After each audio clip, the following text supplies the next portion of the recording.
We live in profoundly strange times. It seems that not a single year goes past anymore where we don't see another AAA video game property self-implode by trying to cater to some obtuse political checklist criteria that nobody is asking for.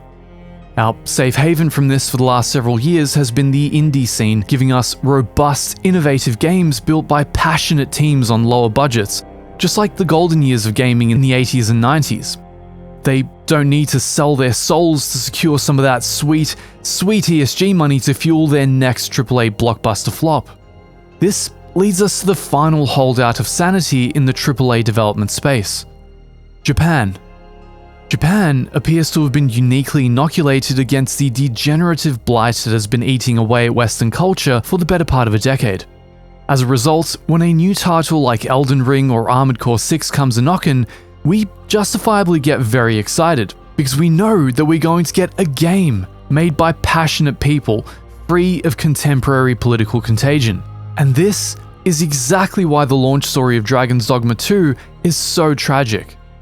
Dragon's Dogma is an RPG made in the classic style. It doesn't handhold players. It doesn't point shiny, glowy arrows at every new point of interest. It assumes that a sentient adult is playing and treats them accordingly. Dragon's Dogma has obtuse menus, mechanics that aren't clearly described, and a gameplay loop that's compelling simply because it doesn't spell out every single letter to players.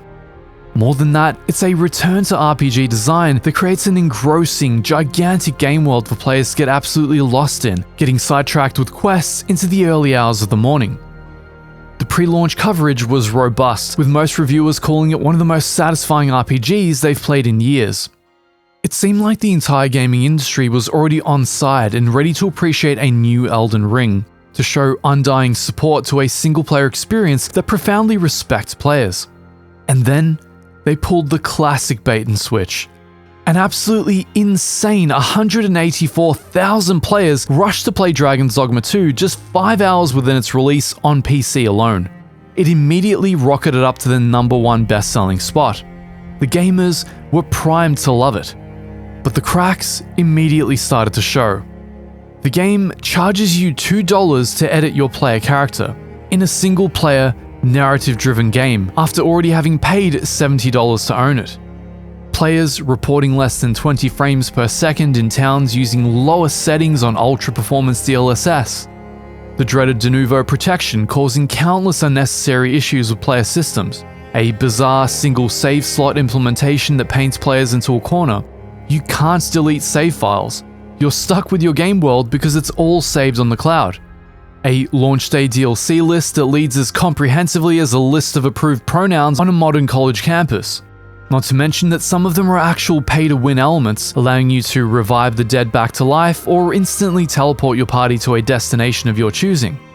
It was like the floodgates burst and a tidal wave of toxic monetization and optimization issues flooded a landscape that was once primed to receive it willingly.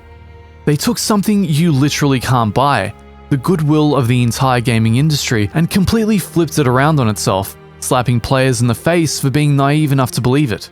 Do you imagine that charging gamers $2 to rebuild their character will offset the waves of incoming refunds? Yeah, I don't think so either.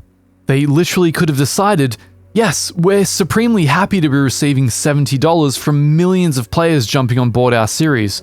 But somewhere in that chain, some publishing execs desperately looking to justify their existence likely looked at the game, gutted it apart under a microscope, and ran focus meetings, the subject of which was, how do we best extort this player base one small cut at a time? What can we take out of the game piecemeal and then charge players for the privilege to have the functionality they should have had all along? The launch day DLC list is bad enough, but the $2 for a character reroll is on an entirely new level. I honestly don't know what the developers or publisher were thinking, but they've taken the golden goose, devoured its eggs, and then sent it to the slaughterhouse.